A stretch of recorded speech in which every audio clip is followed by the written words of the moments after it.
شادان محمود خاون پێداویستی تایبەتم فەرمانبەرم لە پەیمانگای هانا کە سەر بە وزارەتی کاروباری کۆمەڵایەتیە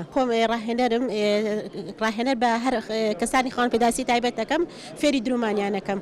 والله بەداخەوە حکومەت هێرم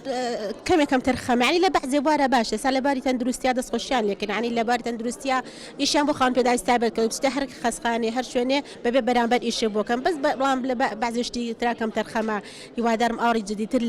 لەباری بۆ نمرە کارکردن ئیش خستنە سەر کار و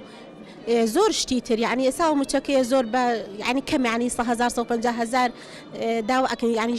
موچەکەیان بۆ زیاد بکرێ 150,000 بەشی چییە کاسە بۆم فەرمانبەرم بەرحاڵ موچەی ترم هەیە 100,000 هەیە و موچەی تریش بەس ئیوە هەیە بەس 150کەی هەیە ئەین 150,000 ئەبێ بەشی چی بکات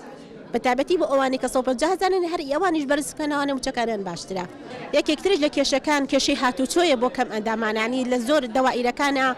کێشەی هاتوچۆ هەیە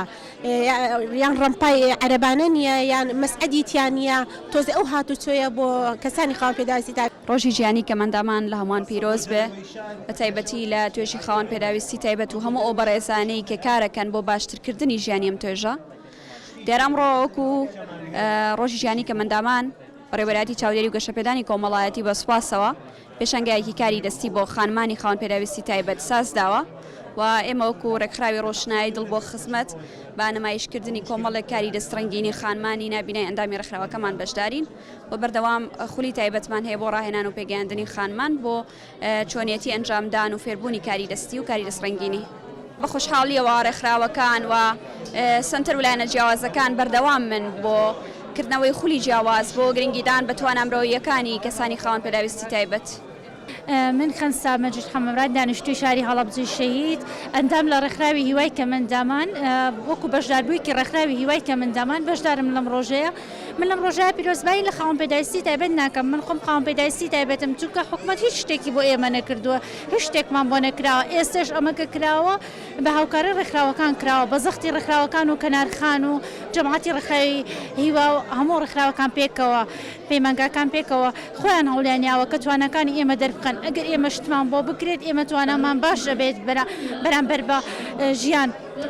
پێویستمان بەوە نابێت کە حکومەت ئێستا موچە بڕموچەیەک وەکو بەناوی هاوکاری بە ئێمە بات ئەگەر پاڵپشتێکی مان بکە وەکو کەسانی ئاسایی بتوانین کە ئیش و کار بکەین ئەو تا هەرێکەمان توانایەک و بارەیەکی جیاوازمان تیا بینرێت.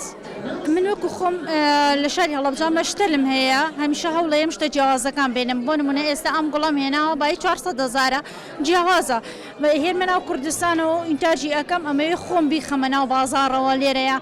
بازارگەریەکی بچووک دروستکەم ینی نەچر خەڵک کە توانای نییە ئەو شتە گەورە بێنێتە ناو کوردستانەوە لە کوردستانە بفرۆشێتەوە کڕین و فرۆشتنی پێ بکرێ منەچم خۆم ئینتاژی ئەەکەمەوە بە نرخێکی کەمتر لەوەی کە لە دەرەوە هێنرێت بیخەمە کوردستانەوە.